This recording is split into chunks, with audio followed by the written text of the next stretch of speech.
അസ്സലാമു അലൈക്കും വറഹ്മത്തുള്ളാഹി. ബിസ്മില്ലാഹി വൽഹംദുലില്ലാഹ് വസ്സലാത്തു വസ്സലാമു അലാ നബിയിൽ മുസ്തഫ വഅലാ ആലിഹി വസ്വഹ്ബിഹി അജ്മഈൻ. അല്ലാഹുമ്മ സ്വല്ലി അലാ സയ്യിദിനാ മുഹമ്മദിൻ വഅലാ ആലി സയ്യിദിനാ വ മൗലാന മുഹമ്മദ്. മുഅരിഫിനെ കുറിച്ചാണ് നമ്മൾ ചർച്ച ചെയ്തുകൊണ്ടിരിക്കുന്നത്. എങ്ങനെയാണ് ഒരു താരീഫ് ആവേണ്ടത്, എങ്ങനെ ഒരു താരീഫ് ആവാൻ പാടില്ല എന്നിവ രണ്ടും നമ്മൾ കഴിഞ്ഞ ചില ക്ലാസ്സുകളിലൂടെ പറഞ്ഞു. അതിൻ്റെ അടിസ്ഥാനത്തിൽ 4 തരം താരീഫിൻ്റെ രീതികളും നമ്മൾ അതിനെ തുടർന്നുള്ള ക്ലാസ്സിൽ പറയുകയുണ്ടായി. ഹദ് താമ്, ഹദ് നാഖിസ്, റസ്മ താമ്, റസ്മ നാഖിസ്. തത്വത്തിൽ ഒരു താരീഫ് എങ്ങനെ ആവരുത് എന്ന ചർച്ചയിൽ താരീഫ് ഒരിക്കലും ആവരുത് എന്ന് നമ്മൾ പറഞ്ഞിരുന്നു. എന്നാൽ ഇനി നമ്മൾ പറയുന്നത് താരീഫ് ആമായിട്ട്, അഥവാ ഒരു ആമിനെ മുഅരിഫായി പറയുന്ന രീതി പഴയ പണ്ഡിതന്മാർ സ്വീകരിച്ചിട്ടുണ്ട്. എന്നിട്ട് അവർ ആ താരീഫിനെ നാഖിസായ താരീഫ് എന്ന് വിളിക്കുകയും ചെയ്തിട്ടുണ്ട്. എന്നാൽ മുസന്നിഫിന് അതിനോട് യോജിപ്പില്ല എന്ന് പറയുന്ന ഒരു രംഗമാണ് ഇനി നമുക്ക് പറയാനുള്ളത്. ബിസ്മില്ലാഹിർ റഹ്മാനിർ റഹീം. വഖദ് ഉജീസ ഫിൻ നാഖിസി, നാഖിസായ ഒരു താരീഫിൽ, നാഖിസ് എന്ന് പറയുമ്പോഴേ നമുക്കറിയാം ഒരു കുറവുള്ള താരീഫാണ്. അപ്പോൾ നാഖിസായ താരീഫിൽ ജായിസാക്കപ്പെട്ടിട്ടുണ്ട് എന്ന് പറഞ്ഞാൽ ആ വഖദ് ഉജീസ എന്ന് പറയുന്നതിൽ തന്നെയുണ്ട്. ആരാണ്, എങ്ങനെയാണ് എന്നൊന്നും പറയാതെയാണ് മുസന്നിഫ് പറയുന്നത്. അപ്പോൾ അതൊരു പ്രബലമായ അഭിപ്രായമേ അല്ല കേട്ടോ. പഴയ പണ്ഡിതന്മാർ സ്വീകരിച്ച അത്രയൊന്നും പ്രബലമല്ലാത്ത ഒരു അഭിപ്രായം. വഖദ് ഉജീസ ഫിൻ നാഖിസി, നാഖിസായ താരീഫിൽ ചിലപ്പോൾ ജായിസാക്കപ്പെട്ടിട്ടുണ്ട്. അയ്യക്കൂന അമ്മ, ആ താരീഫ് അമ്മാവുക. അപ്പോൾ അമ്മായ ഒരു താരീഫ് കൊണ്ട് നമുക്ക് പറയാൻ പറ്റുമെന്നുള്ളതാണ് അവർ പറയുന്നത്.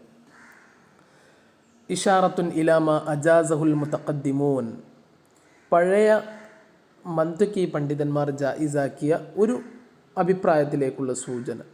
ഹൈതു ഹഖഖു, അവർ തഹ്കീക്കാക്കിയിട്ടാണ് പറഞ്ഞിട്ടുള്ളത് പഴയ പണ്ഡിതന്മാർ. അന്നഹു യജൂസു താരീഫ് ബിദ്ദാത്തിൽ അഅമ്മ, അഅമ്മായ ദാത്ത് കൊണ്ടും അഅമ്മായ അറള് കൊണ്ടും. ശ്രദ്ധിക്കണം കേട്ടോ, അഅമ്മായ ദാത്ത് കൊണ്ട്, ദാത്തുകൾ 3 ജിൻസ്, നൗവ്, ഫസുല്. അതുകൊണ്ട് തന്നെ അറള് എന്നുള്ളത് 2 വിധമാണ്. അഖസ് ആമ അല്ലേ, അറള് ആമ, അറള് ഖാസ്. ഈ 2 കൊണ്ടും നമുക്ക് താരീഫ് പറയാം. അപ്പോൾ യജൂസു താരീഫ് ബിദ്ദാത്തിൽ ആമി, ആദ്യം ആമായ ദാത്ത് കൊണ്ട് താരീഫ് പറയുന്നതിൻ്റെ ഉദാഹരണമാണ് ഇൻസാന് എന്നുള്ള മുഅറഫിന്. ഇൻസാനെ കുറിച്ച് നമ്മൾ താരീഫ് പറയാം ബിൽ ഹയവാൻ, ഹയവാൻ എന്ന്. ഇൻസാൻ്റെ ആമാണ് ഹയവാന്, ഇൻസാൻ്റെ ജിൻസാണ്. അങ്ങനെ താരീഫ് പറയാം. ഫയക്കൂനു ഹദ്ദൻ നാഖിസ, അത് ഹദ് നാഖിസായിരിക്കും. നമ്മൾ മുമ്പ് പറഞ്ഞു അല്ലേ. അതിൽ നിന്ന് ഒന്നുകൂടി വിഭിന്നമായിട്ട് ഓല് പറയണം. ഹദ് നാഖിസിൻ്റെ ആ ഗണത്തിലേക്ക് നമ്മൾക്ക് ഉൾപ്പെടുത്താൻ പറ്റുന്ന വേറൊന്നുകൂടിയാണ് പറയുന്നത് എന്ത്, ജിൻസ് കൊണ്ട് താരീഫ് പറയാം. അതുപോലെ തന്നെ വേണമെങ്കിൽ നമുക്ക് അറള് ആമ കൊണ്ട് താരീഫ് പറയാം. ഔ ബിൽ അറളിൽ ആമി, അറള് ആമ കൊണ്ട് താരീഫ് പറയാം. ഉദാഹരണം നമുക്ക് താരീഫ്, ഇൻസാൻ്റെ താരീഫ് പറയുക ബിൽ മാഷി, ഇൻസാനെ കുറിച്ച് മാഷി എന്ന് പറയുക. ഇൻസാൻ്റെ അറള് ആമാണ് മാഷി. അപ്പോൾ വയ്യക്കൂന റസ്മൻ നാഖിസ, അത് റസ്മൻ നാഖിസായി മാറും. ഓക്കെ. അപ്പോൾ ഇങ്ങനെ ഒരു അഭിപ്രായം പഴയ പണ്ഡിതന്മാർ പറഞ്ഞിട്ടുണ്ട്. ബൽ, മാത്രവുമല്ല, ജവ്വസു അത്താരീഫ് ബിൽ അറളിൽ അഹസി, അറള് ഖാസ് കൊണ്ടും താരീഫ് പറയാം എന്നാണ് അവർ പറയുന്നത്.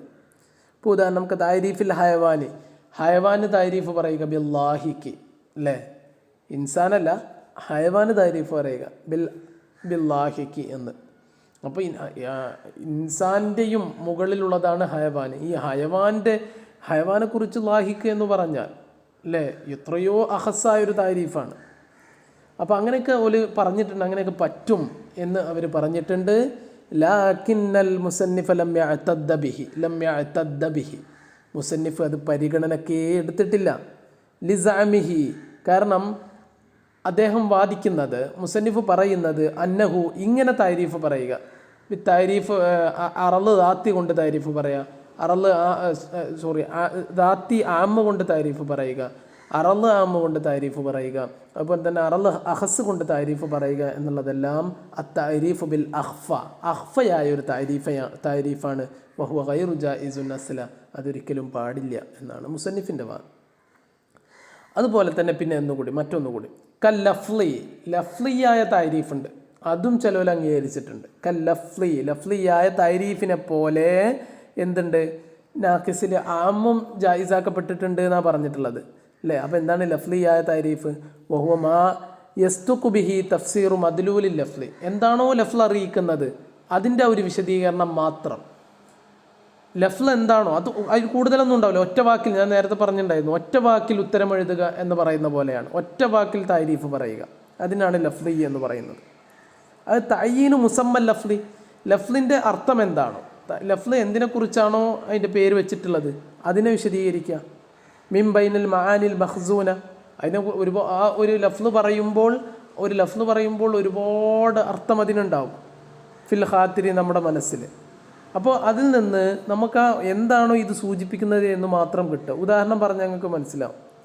ഫലൈസ ഫീഹി, അപ്പോൾ അതിൻ്റെ ഒരു പ്രശ്നം എന്താ വെച്ചാൽ, ഈ ലഫ്ലിയായ താരീഫിൻ്റെ പ്രശ്നം എന്താണെന്ന് ചോദിച്ചാൽ, വലൈസ ഫീഹി, അതിലുണ്ടാവില്ല തഹ്സീലു മജ്ഹൂലിൻ അൻ മഅലൂമിൻ, ഒരു മജ്ഹൂലായ, ഇതുവരെ നമ്മളെന്തിനാ താരീഫ് പറയുന്നത്, അറിയാത്തൊരു കാര്യം അറിയാൻ വേണ്ടിയിട്ടാണ്.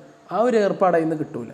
കമാഫിൽ മുഅരിഫിൽ ഹക്കീക്കി, യഥാർത്ഥ താരീഫിൽ ഉണ്ടാവുന്ന ഒരു പരിപാടി ഉണ്ട്. എന്താണ് അതിൻ്റെ ധർമ്മം എന്ന് പറയുന്നത്? യഥാർത്ഥ താരീഫ് എന്ന് പറഞ്ഞാൽ നമുക്കറിയാത്തൊരു സാധനം അറിയിക്കുക എന്നുള്ളതാണ്. അതിപ്പോൾ ഇതുവഴി കിട്ടൂല. ഓക്കെ, അതിനാണ് ഞാൻ അന്ന് ക്ലാസ് എടുക്കുമ്പോൾ പറഞ്ഞൊരു ഉദാഹരണം. ഇപ്പോൾ പാരസെറ്റാമോൾ എന്ന് പറഞ്ഞാൽ എന്താണ്? അതൊരു ഗുളികയാണ് എന്ന് പറഞ്ഞ് ഒരുപാട് ഗുളികകളുണ്ട്. ഇതിപ്പോൾ പാരസെറ്റാമോളിനെ മാത്രം വേർതിരിക്കാവുന്ന എന്തെങ്കിലും ഘടകമുണ്ടോ ഗുളികയാണെന്ന് പറഞ്ഞുകൊണ്ട്? ഇല്ല. ഇപ്പോൾ ഇതിന് ഉദാഹരണം പറഞ്ഞാൽ സഅദാന എന്ന് പറഞ്ഞാൽ എന്താണ് ചോദ്യം. സഅദാനയുടെ താരീഫ് പറയാൻ പറഞ്ഞാൽ നബത്തുൻ, അതൊരു ചെടിയാണ് എന്ന് പറയും. ഓക്കെ, ഇപ്പോൾ നിങ്ങളുടെ ഒരാളെ കുറിച്ച് ചോദിക്കാൻ പറഞ്ഞാൽ അവൻ ആരാണെന്ന് ചോദിച്ചാൽ ഒരു കുട്ടിയാണ് എന്നൊക്കെ പറയുന്നത് പോലെ വെറും ലഫ്ലിയായ ഒരു താരീഫ്. ആ താരീഫ് കൊണ്ട് എന്തെങ്കിലും ഗുണമുണ്ടോ? യഥാർത്ഥ താരീഫ്, അതാണ് അൽ മുഅരിഫുൽ ഹക്കീക്കി എന്ന് പറയുന്നത്. യഥാർത്ഥ താരീഫ് നിർവഹിക്കുന്ന ധർമ്മം നിർവഹിക്കാൻ ലഫ്ലിയായ താരീഫിന് പറ്റൂല എന്ന് പറഞ്ഞതുപോലെ യഥാർത്ഥ താരീഫ് നിർവഹിക്കുന്ന ധർമ്മം നിർവഹിക്കാൻ ആർക്കും കഴിയില്ല, അഅമ്മായ ഒരു താരീഫിനും കഴിയില്ല. അപ്പോൾ ശരിക്കുള്ള താരീഫ് എന്ന് പറഞ്ഞാൽ ഹദ് താമായ താരീഫാണ്. മറ്റതെല്ലാം എന്തെങ്കിലും ഒരു കുറവുള്ള താരീഫുകളാണ്. ഓക്കെ, അപ്പോൾ ഇതോടെ നമ്മളുടെ താരീഫിൻ്റെ ചർച്ച തീർന്നു. അപ്പോൾ ഇത് കഴിയുന്നതോടെ നമുക്ക് മനസ്സിലാക്കാൻ പറ്റണം എന്തുകൊണ്ടൊക്കെ താരീഫ് പറയാം, എന്തുകൊണ്ടൊക്കെ താരീഫ് പറയാൻ പറ്റൂല. ആരുടെ അഭിപ്രായത്തിൽ? മുസന്നിഫിൻ്റെ അഭിപ്രായത്തിൽ. അല്ലാതെ പഴയ പണ്ഡിതന്മാർ പറഞ്ഞ അഭിപ്രായങ്ങളെ മാനിക്കാൻ തുടങ്ങിയാൽ നമുക്ക് കണ്ട എല്ലാ കാര്യങ്ങൾ കൊണ്ടും താരീഫ് പറയാൻ പറ്റും. എല്ലാ ഏടാകൂടം താരീഫും നമുക്ക് കൊണ്ടുവരാൻ പറ്റും. അങ്ങനത്തെ ഒരു വിഷയമുണ്ട്. അപ്പോൾ ഇതൊന്ന് മനസ്സിലാക്കുക ഇൻഷാ അല്ലാഹ്. അപ്പോൾ ലഫ്ലിയായ താരീഫ് എന്താണെന്ന് അറിയണം. സഅദാന എന്ന് ചോദിച്ചാൽ നബത്ത് എന്ന് ഉത്തരം പറയലാണ്. ആമായ താരീഫ് തന്നെ രണ്ട് വിധമുണ്ട്. ദാത്തിയായ അമ്മുണ്ട്, അർളിയായ അമ്മുണ്ട്, അല്ലേ? അഖസായ താരീഫ് അങ്ങനെയുണ്ട്. അപ്പോൾ എല്ലാത്തിനും അതിൻ്റേതായ കുറവുകളൊക്കെ കൃത്യമായിട്ട് മനസ്സിലാക്കുക ഇൻഷാ അല്ലാഹ്. അസ്സലാമു അലൈക്കും.